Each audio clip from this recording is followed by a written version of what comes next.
What's going on, everybody? Welcome to another episode of Off the Couch Boxing. I'm your host, Reckless Rex Ruger. That, of course, is the Alexis Arguello puppet. We are back with another banger of an episode. Y'all know how we get down here. The most amazing and real boxing conversations anywhere on planet Earth. Legends, luminaries, world champs, and fighters on the come up. Coming here to chop it up with your boy, Reckless Rex. Today is no different. My guest is here, and we are getting down to it ASAP. Here we go, running it back again, and now we got my guy looking good, sounding good. Yes, sir. Hey, you know what? I'm actually glad we did this, man, because I always like to get a good representation of the interview, man. You know what I mean? Good audio, good video, man. You know what I mean? So people can really, find out what you're all about, man. So I appreciate you being able to run it back with me, man. So thank you. Of course. I wouldn't miss it for the world. Yeah, so ADONIS WILKINS, man. And first of all, man, so I think I started the last interview that we had to scrap asking you, age 26 years old, where you feel like you are in terms of your athletic prime. I feel like I haven't reached it yet. I still got a lot more to give, and I got a lot more to show. I feel like I'm still getting stronger. I'm still getting faster. I'm not even in my best shape yet, so I feel like I got a lot more to give y'all. And I think I asked you before, 6-0, 5 knockouts. Is it a fair representation to call you a knockout artist, or would you rather be typified as something else? I'm fine with the knockout artist. Yeah, you got to be with some of these scores. Yeah, sure. I'm fine with being a knockout artist. I like being that because it shows that I get the job done when it comes down to it. But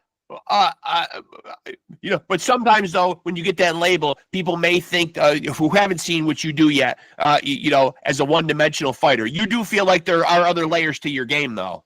Yes, sir. I feel like I got so much more to show, but it's just that a lot of the guys that I get put up against, a lot of guys that challenge me, they can't hold up. So I don't get a chance to really show it. I'll catch them with a shot. And then, I don't like leaving no food on the table, so I got to get it out of there.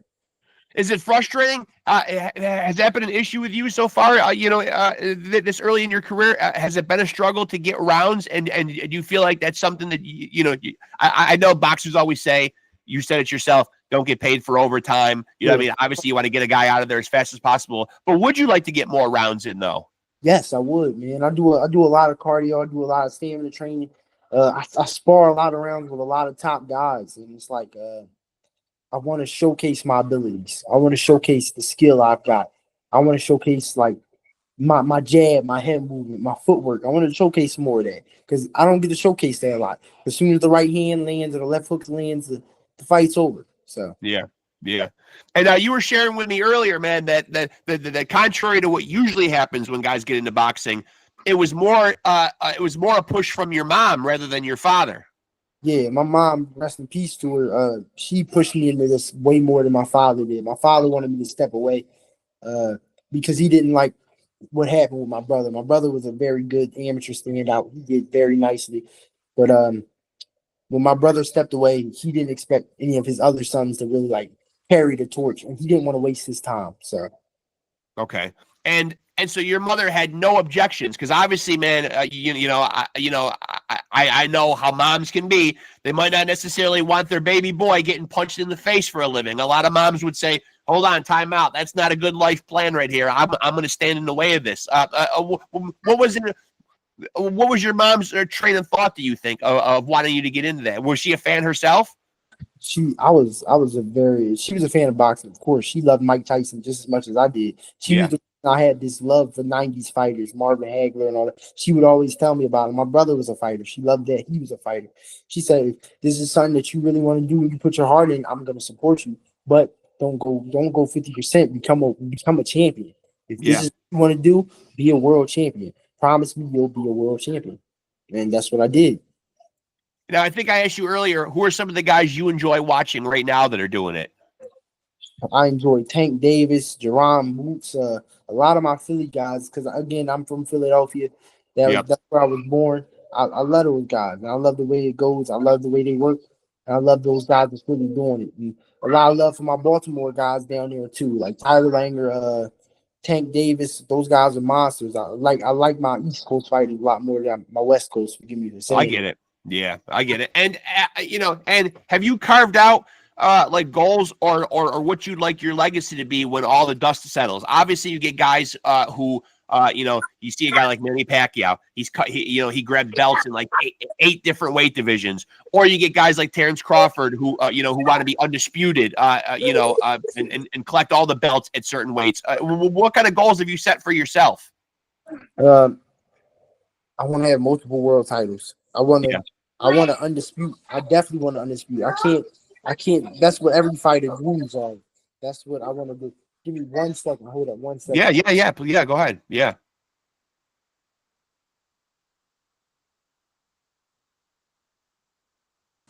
Sorry, kids came All right.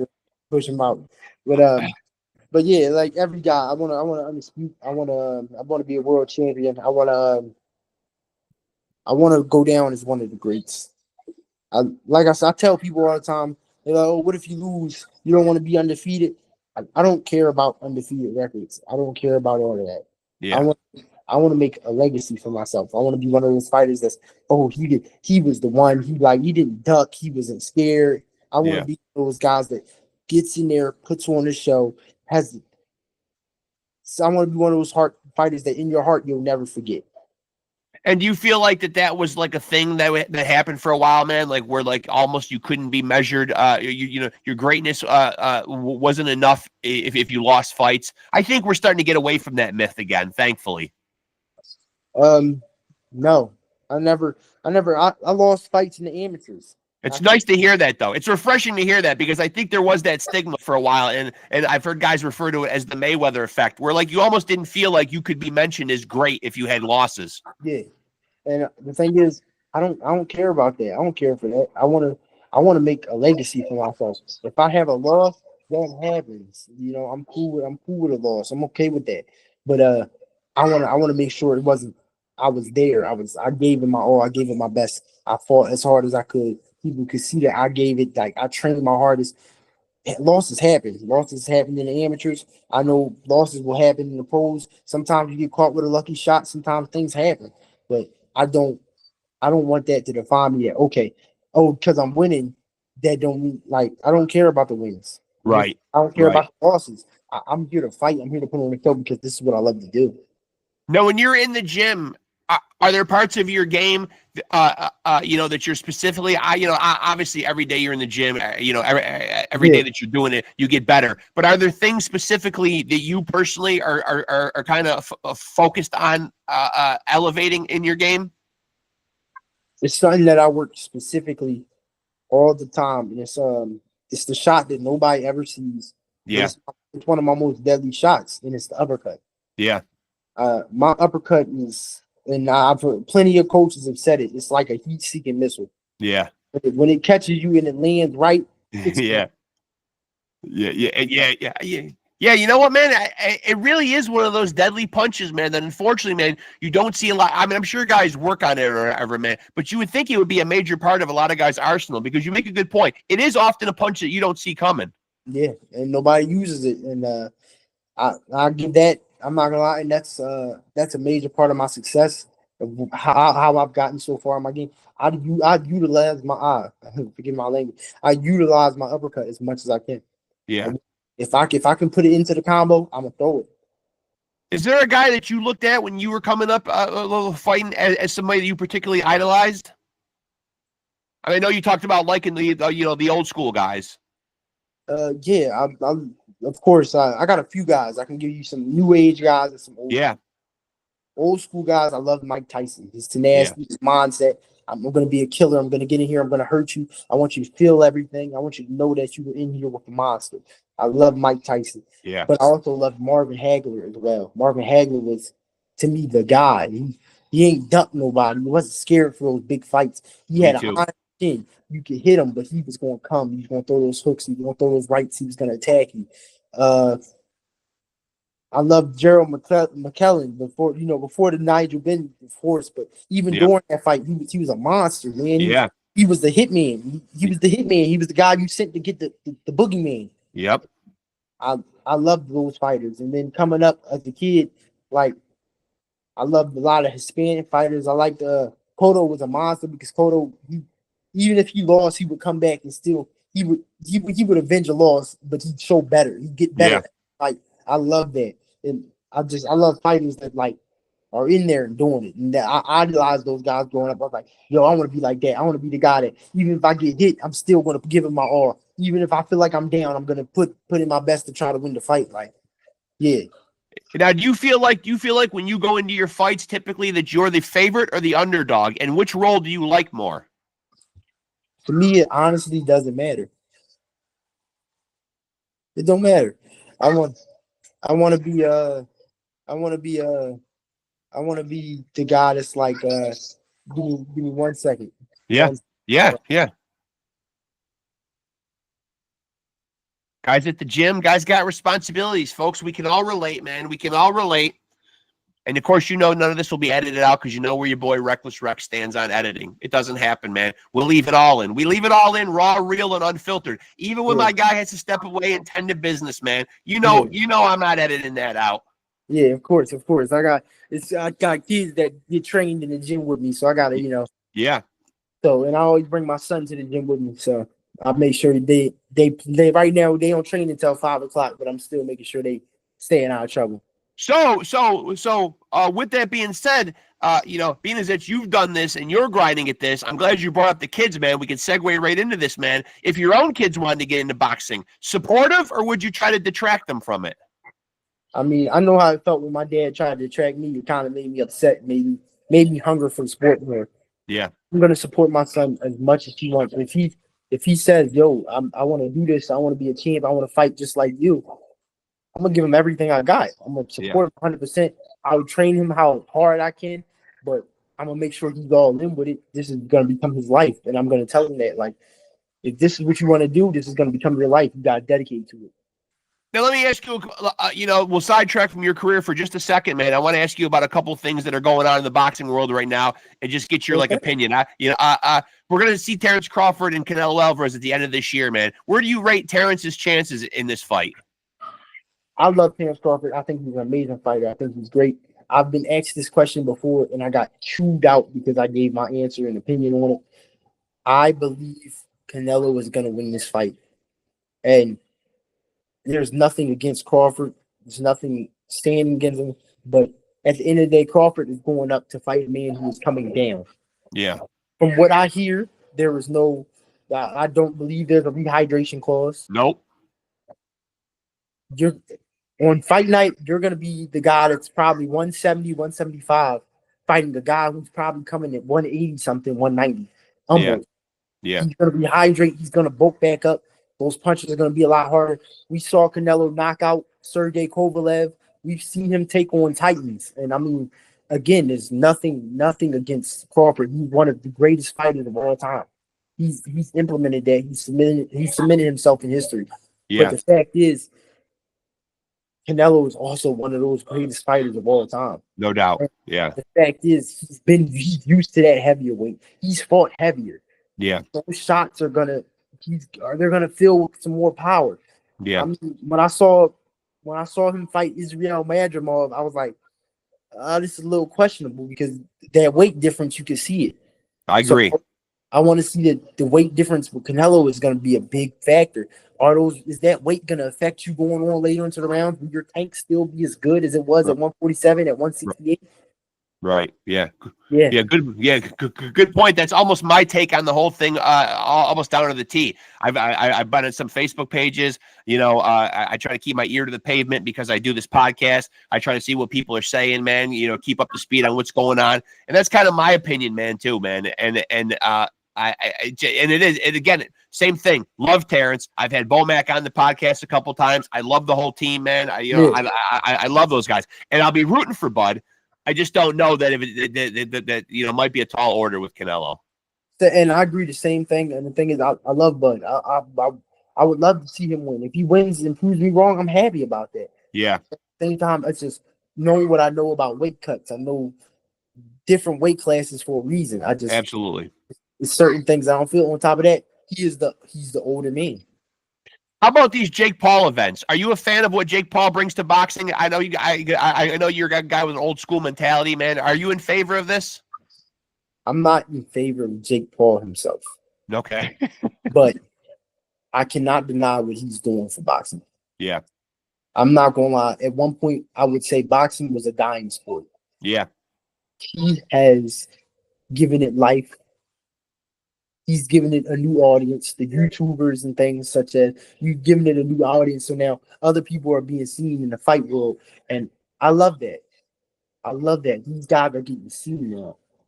Amanda Serrano and Katie Taylor, I'm giving them their flowers. He put them on the map with his fight against Mike Tyson. People Yeah. saw what it was, and that was great. And I agree with it. I like what he's doing for the sport, but I don't agree with everything he's bringing to it. And do you look at him now? Do you look at him now and say, you know, I look at him and I see a boxer. I know he climbs through those ropes. I know he trains and he lives like a boxer, and he certainly wants to be seen as a boxer. But do you give him his due credit? Do you think he's a legit boxer? Do you think he's a world title contender? I believe he is a legit boxer. I will give it to him. He trains hard. He works hard. I've had people in my gym who went to spar with him and say he's as good as an open class amateur. He's good. He's a decent fighter. I will say that. Yeah. But I don't agree with the circus. The fighters that he's been picking have been well over the hump. The best chance of a fighter he's had, in my recent opinion, was Julio Cesar Chavez. Yeah. And because Chavez was a former champion, as was Mike Tyson, but Mike Tyson was almost 60 at this fight. Right. Chavez has been long past his prime. But the thing is, I do not believe he has world champion talent, but I won't say that he won't ever have it.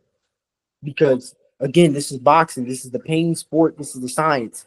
If he keeps doing it, he keeps building, he actually gets some real fighters under his belt.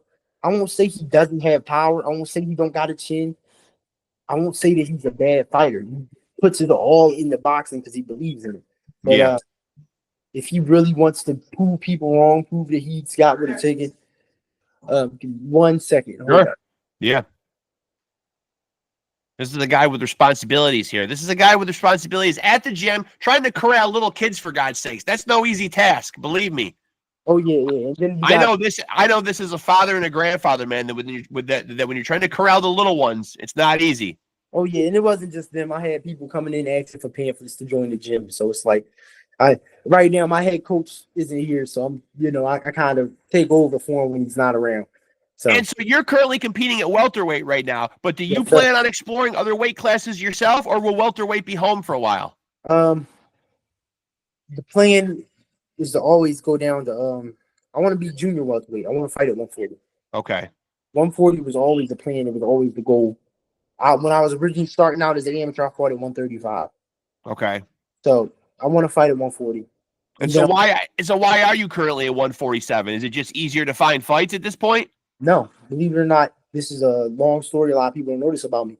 My debut was at 168. Okay. My first fight was at 168. That was a knockout in the 4th round. But I was coming down from 225. Okay.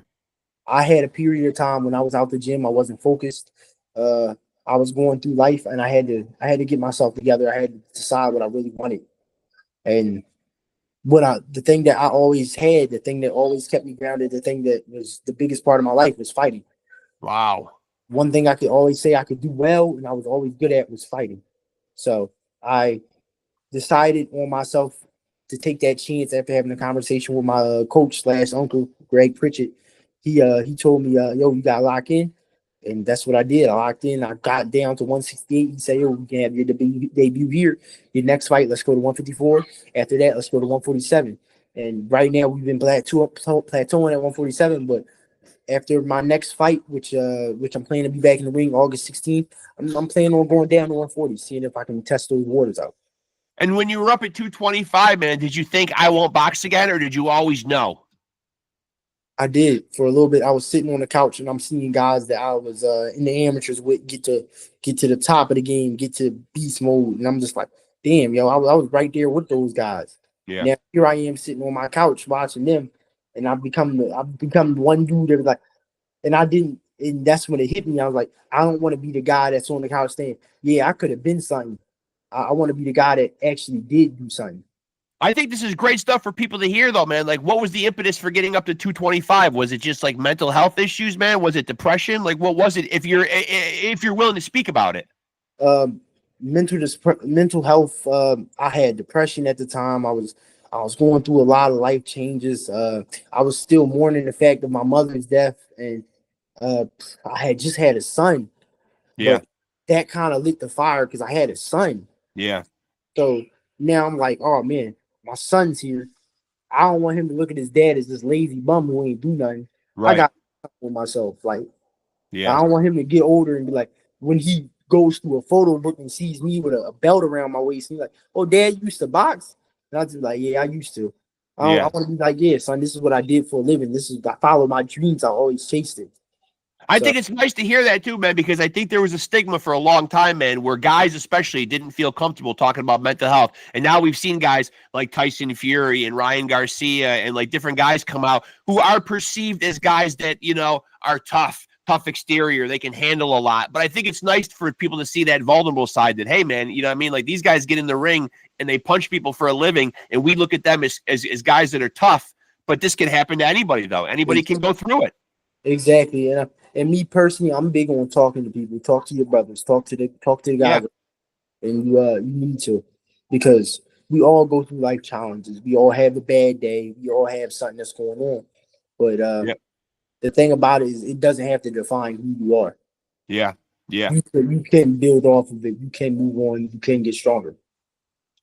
And now you fought 2 times already in 2025. How active would you like to be going forward the rest of the year? You talked about you got a date coming up in August. Yes, I want to fight every 2 months. If I could fight every month, I would. If I could Yeah. fight every weekend, I would. Yeah. I love the fight. I love this. I love this. I love everything about fighting because I know every time I touch that ring is an improvement. I Yeah. get better. I get better. I get more experience. I get more skill. So I want to at least have another. If I can get another 4 more fights this year, I'll be happy. But if Yeah. I can 6, oh, that's a great time. Yeah. That's And great. what is and have you given a lot of thought to, because I've had guys on the podcast who have really thought out their careers in terms of like they know what age they don't want to be fighting past, or they know that they want to fight X amount of fights and get out of the sport. Are you playing it by ear, or have you thought out your career that much? Man, I'm trying to fight as long as I can, and then Yeah. when my kids tell me, "Yo, I think it's time for you to Yeah. stop," then that's when I'll consider it. Yeah, you're going straight from the ring to the nursing home. Yeah, from the ring to the nursing home, man. Wheel me in that wheelchair and Yeah, might have right. to pat me down because I love this sport, man. I'm not gonna lie. I'm one of those people I love this. I love getting hit in the face. I love punching other people in the face. Yeah, I love I that. love, I love running the miles. I love coming to the gym every day and working. I love Yeah, being around this environment. I love being around the nasty sweat all day. yeah, This is yeah, what I enjoy. This brings me joy to my heart. This is what makes me happy. So I'm gonna do this as long as I can. And even But when I can't do it no more, I'm gonna still train people so I can I was still. going to ask you that. So with that being said, though, eventually, man, I know we're laughing about it or whatever, but eventually your in-ring days, will come to an end. You feel like you'll always keep a foot in the sport of boxing, though? Are you interested in coaching, training, promoting, any of that other stuff? Now promoting, I don't think I can get into promoting Yeah, because that's a lot. It's a that's a lot. headache. The Yeah, money, yeah, it's a lot of. But training, I can do that. I yeah, mean, that gives me a chance to uplift. Like I can do what my uncle did for me, yeah, and like I can stir kids from that bad path they about to walk now. yeah. Because this I'm not gonna lie, boxing is beneficial. It can change your life. Yeah. And Now, what do you think? When you see young fighters starting in the sport right now, man? Like, what do you think is one of the biggest mistakes that young fighters make? they get caught up in the fact that they think they need to have fun. They need to go out and do this. All that fun stuff will be there later on in life. Yeah, yeah, Invest in yourself. Boxing is important. You have to invest in yourself. You yeah, want to be world champion. You want to have millions. You want to do what you want to do in boxing. You want to be great. Invest in yourself. Take care of your body. Partying and all that will be later. Listen, I know 40-year-olds who are still partying. right, They're You can party when you're 40. You can party when you're done boxing, when you're finished this. It'll still be around, and at least you'll have some money to play with. right. Right now, focus on what's important. Focus on your life. Focus on your goals. Focus on graduating high school, going to college if you need to. Focus on that ring. That's the most important thing. Boys, invest in yourself now so you don't have to worry about trying to invest in yourself later. Yeah, and that's words to the wise right there, man. Yeah, those are words of wisdom right there, man. So with that being said, man, uh, uh, for people that don't know, like what you do, uh, talk to me a little bit about. I know I asked you about your fighting style earlier, man, and you said you didn't mind being known as a knockout artist, man. But what are some of the other layers, man? Like, what are some of the things that you'd like people to know that you do well, though, man? Because I don't want people just to look at the record and say, "Hey, this guy just knocks people out." Uh, Believe it or not, two things that I will say: I have a great chin. Yeah, That has yet to be seen, but I have a great chin. yeah, I've been hit by some heavy hitters. I've sparred some of the big. I've sparred with heavyweights, like yeah. guys like Junior Wright. Right. Yeah, Yeah. yeah, Holy Jesus, man. yeah, he's a monster. I love Junior. Shout out my baby Junior, man. Naeem Nelson. I've sparred with guys like that, and they've caught me with some shots, but I've never dropped. I've been like I take those shots and I keep going and I keep working. I've sparred with Cashman Anderson. Shout out to my young boy from Dover. He's a beast too right now. Dang, what is his name? Dang, Carlos Flowers. Shout out Carlos Flowers. He's a monster. I've sparred with some real top guys. Moo Banga, Moo. He's a beast. I've sparred with those guys, and one thing that they'll tell you is I got a chin. I can take a punch, Yeah. and I have good head movement as well. Because if you rock me, I'm gonna move. I'm gonna move my head. I got good head movement. I can work. And so the plan now, as you see it, is to go is to get yourself down to 140 pounds. Now, when you get to 140, is that as low as you will go, though? Do you feel like you'll settle in right there and that will be home? Yeah, that'll be home. That'll be Yeah. home. Once I get there, that's where I'm stopping. Yeah. So you'll stay a 140 pounder then? Yes, and this is some guys that I want to fight there. There's some guys in 147 I want to fight too, but there's some guys I want to fight there. Some guys, it's a lot of people I want to fight. I want to fight everybody. And now what are you and your team planning as far as like when you think you'll be ready to throw your hat into the ring as far as world title fights? Obviously, we see guys nowadays with a lot less fights under their belt being able to challenge for world titles. We see guys 10, 12, 13, 15 fights into their career. Suddenly now you don't have to have as many fights now. You know what I mean? Like you can kind of you can kind of get there with less. You know what I mean? Like I always use Keyshawn Davis as an example. 13 fights in, he had the WBO 135-pound title. Have you and your team talked about like when you think you'll be in that position? How many more fights, or maybe what year? 12, 13 fights. I intend to have a world title by the time I'm 29. Yeah. Okay. Maybe multiple by 29. But I want to have one soon. I want to have it as fast as possible. I want to fight the guys in front of me. I want to fight the top guys. I want to fight the best guys. I want to fight the guys with the belts. So if any of these world champions end up watching, when y'all watch this or hear this, I'm coming, and I'm not wait. I'm coming. And so was there ever let me backtrack. When you were at 225 pounds, was 140 always the goal, or were you just going to say, I'm going to try to lose whatever I can and get down, and maybe it won't be to 140, man? Did you ever think of any of those other weight classes as potential stops along the way, or maybe, hey, this is as far down as I can get? Man, I said wherever I can get to, if I can get as low to where I can get to, once my body say it can't get no lower, then that's where we stand. But my body keep going, so I'm like, all right, cool. And this is where we're gonna keep going. I'm gonna keep going until I can't no more. So, man, I'm telling you, man, that's an inspiration, man. It really is, man. And listen, first of all, man, I want to tell you, man, I appreciate you coming on here and doing this. I'm glad we're in touch now, man. As your career continues to develop, I'd love to have you back on here again, man. You're a great guest and a lot of fun to talk to, man. I would love to, man. I would love to get on here. I'd love to talk about boxing with you. Yeah. Even if it's not about my career, we can talk about boxing. I love absolutely. Yeah. Sport that I love. So we can talk about it. Yeah, I appreciate it, and I especially appreciate you because fans won't see this, but you were on your way to the gym. We started the interview. You were in the car. We were having technical issues, man, so you were kind enough to get to the gym and actually start the whole thing over again, man. So I appreciate you going to those lengths, man. That means a lot to me, man. So no problem, man. Like I'm a humble dude, man. I believe in being good to people who good to you, and you reached out to me, so of course I'm gonna accommodate however I can. So thank you, man. Yeah, I appreciate it. It means a lot, man. Stay in touch, man. We will for sure do this again, man. I'm looking forward to, man, seeing your career development. I'll be watching in August, man. Remind people one more time. The date of your next fight is August when? August 16th, Wilmington, Delaware. I will be fighting again on the Strict Biz Promotions card. Please come through, check it out if you're in the area. You can also stream it on fcltv.com. Awesome, man. Listen, man, we will definitely do this again, Adonis. I really appreciate you, brother. Thank you so much, man. Good talking to you, man. And thank you as well. I can't wait to see it. And a big shout out to Off the Couch Boxing, man. I appreciate you, man. Thank you, man. Yeah, I'll probably have it up tomorrow. I'll shoot you the link and you can share it around, man. I appreciate you, man. Sure thing. Thank you. All right. Thanks, brother. We'll talk soon, man. Thank you. Yes, definitely. All right. Later.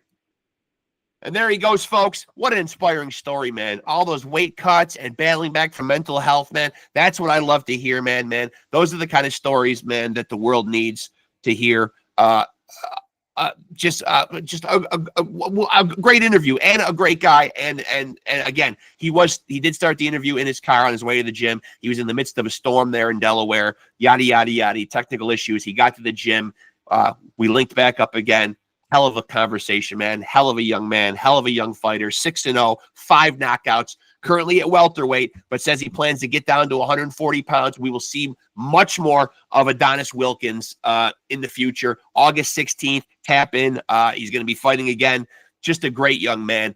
Again, warms my heart to have these great young fighters on here who are not only super talented, but are propelling the sport forward. That's what it's really all about. We're getting these great young men who are going to be phenomenal ambassadors for this sport that we all love. That's why we're here. That's why we turn up. We love and are passionate about the sport of boxing. And thankfully, it is in good hands with these amazing young men that are carrying the torch and bringing the sport forward into the 21st century and beyond. So big thank you to Adonis Wilkins, the promise.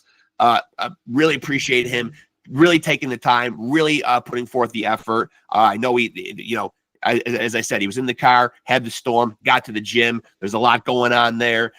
He's watching out for the kids there that are working out. So to be able to find the time and to be able to make this work, appreciated. And we'll definitely have him on again. So thank you to Adonis Wilkins. Hope you guys enjoyed that episode. Again, make sure to like and follow Off the Couch Boxing on Facebook. And of course, if you're here on this channel right now, make sure to like, make sure to subscribe, make sure to hit that notification bell to stay tapped in to the most amazing and real boxing conversations anywhere on planet Earth. You guys know how we get down here. And that is why we are the undisputed, undefeated heavyweight champion of boxing podcast. And the good news is that you too can be a champion. And all you got to do is continue to stay tapped in to Off the Couch Boxing and continue to roll with the champs. Peace.